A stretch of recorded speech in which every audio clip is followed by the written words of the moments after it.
Most wars last years, even decades. But in 1896, a conflict broke out that was over faster than a standard lunch break. Our story takes place on the island of Zanzibar, a beautiful tropical paradise that was about to become a very loud, chaotic zone. Everything changed when the pro-British Sultan, Hamid bin Thuani, suddenly passed away. The throne was empty, but not for long. His nephew, Khalid bin Bargash, didn't wait for an invitation. He marched into the palace and declared himself the new Sultan. The British authorities were not amused.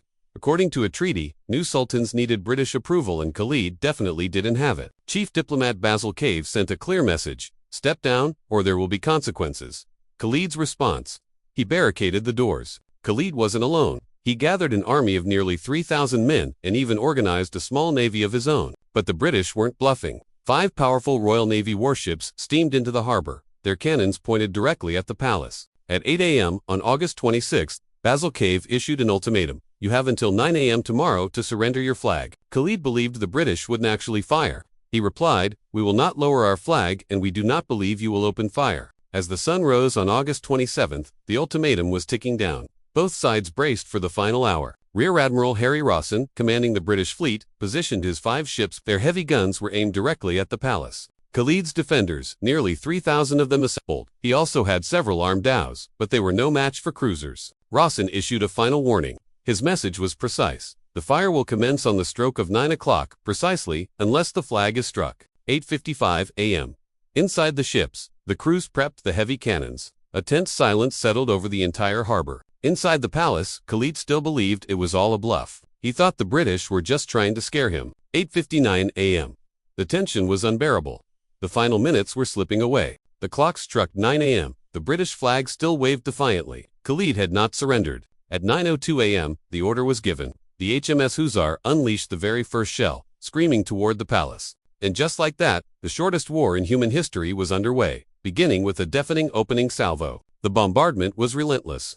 British shells tore through the wooden palace walls like they were made of thin paper. Khalid's single ship, the Glasgow, tried to return fire, but it was like bringing a toothpick to a sword fight. Within minutes, the Glasgow was riddled with holes and began to sink into the shallow harbor waters. In a strange twist of Victorian warfare, British sailors lowered lifeboats to rescue their enemies from the harbor. Back on land, the palace was a total mess. The 3,000 defenders were quickly scattered by the overwhelming firepower. Khalid bin Bargash realized his palace wasn't the fortress he thought it was.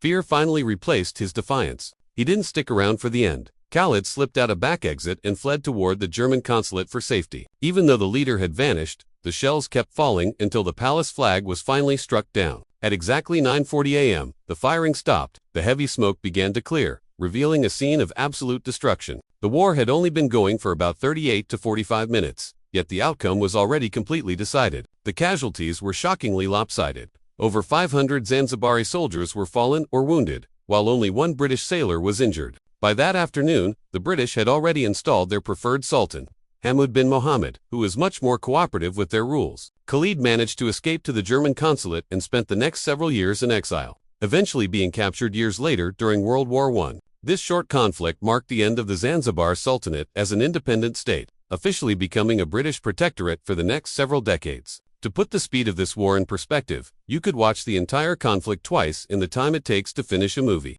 One major result was the official abolition of slavery in Zanzibar shortly after, which had been a primary goal for the British administration. Some historians argue the war lasted exactly 38 minutes, while others say 45. Regardless, it remains the ultimate historical speedrun of all time. It still holds the Guinness World Record for the shortest war ever fought, a title that is unlikely to be beaten in modern times. So, the next time you think a meeting or a class is dragging on too long, just remember, a whole kingdom fell in 38 minutes. History is full of long, drawn-out battles, but Zanzibar proved that sometimes, the end of an era comes faster than anyone expects.